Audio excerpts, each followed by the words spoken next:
Gordos y contentos. Los placeres prohibidos de los monjes y monjas medievales. Bienvenidos.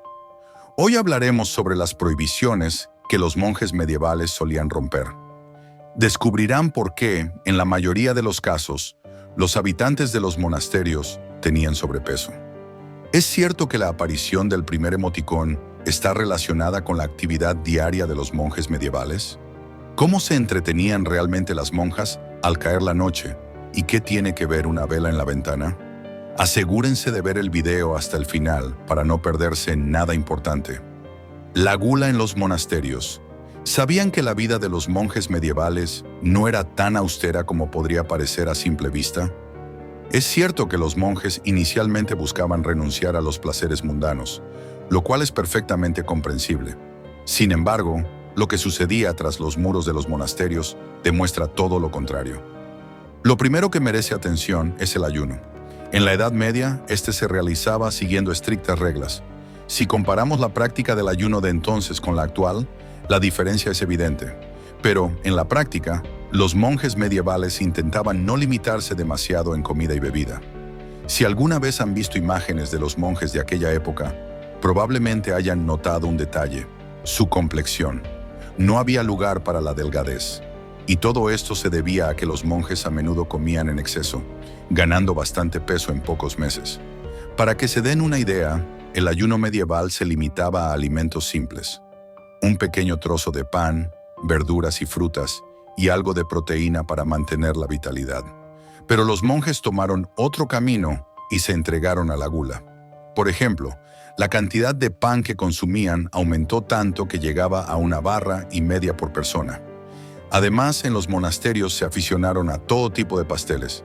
En cuanto a los manjares, también estaban permitidos, especialmente en días festivos.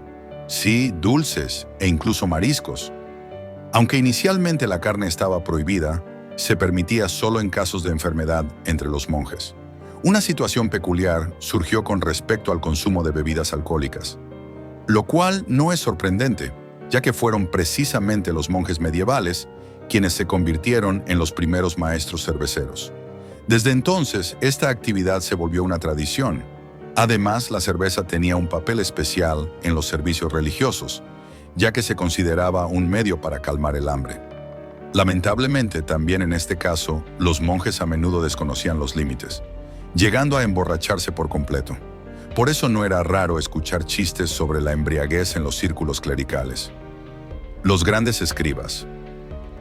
Pocos saben que los monjes medievales no solo copiaban manuscritos y libros, sino que también dibujaban imágenes en los márgenes de las páginas. A ellos les debemos la aparición del primer emoticón. Estas actividades se llevaban a cabo en los llamados escritorios. Allí tenían todo lo necesario para copiar textos, pero vamos paso a paso.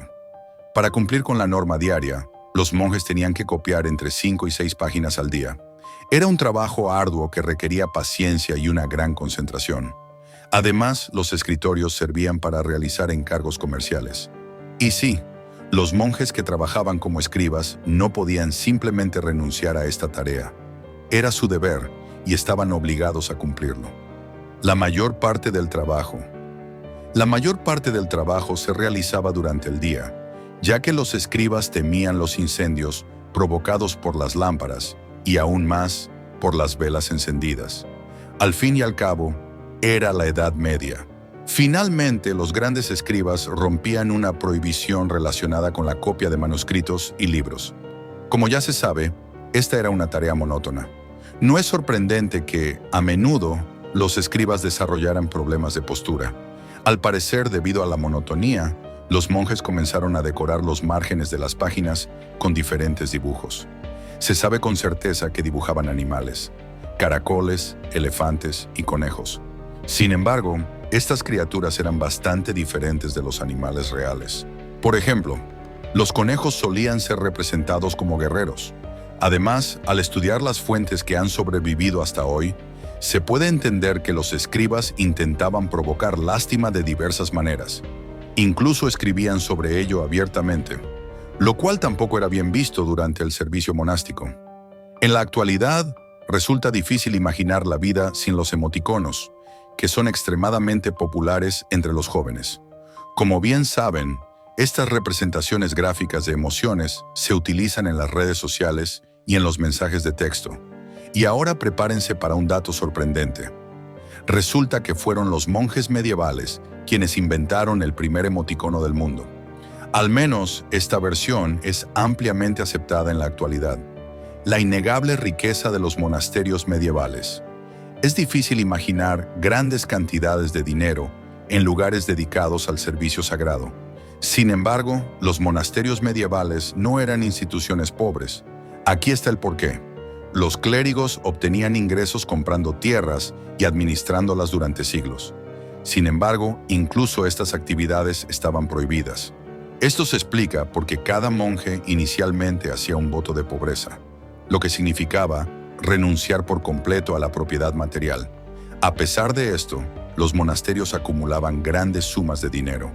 La vida personal de las monjas y su relación con los hombres.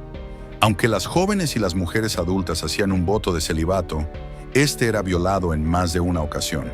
¿Cómo sucedía en realidad? Vamos a analizarlo.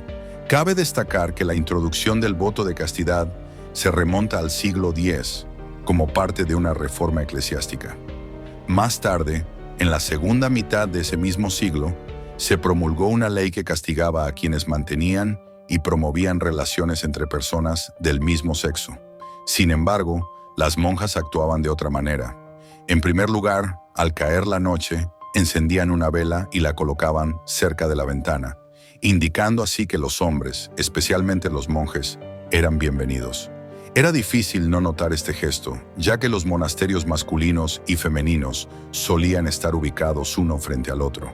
En segundo lugar, las monjas no se desvestían y dormían en camas separadas. Esta práctica aparentemente sugería que no había relaciones íntimas. Sin embargo, una de las superioras afirmó que las monjas a menudo ignoraban el voto de castidad. Renunciar a los placeres de la vida no era tarea fácil, especialmente para las mujeres. Por ello, muchas monjas no ocultaban sus sentimientos. Al caer la noche, sucedían cosas que podrían parecer irreales y extrañas. Las monjas se reunían tanto con hombres jóvenes como con otros de mayor edad. Las casas de Magdalena. Fue precisamente en la Edad Media cuando surgieron instituciones conocidas como las Casas de Magdalena, que operaban en algunos monasterios. Estas casas recibían a mujeres de baja reputación social que llegaban por voluntad propia, con la esperanza de cambiar sus vidas. Sin embargo, en estas casas se realizaban controles para detectar enfermedades venéreas, con el objetivo de prevenir la propagación de infecciones.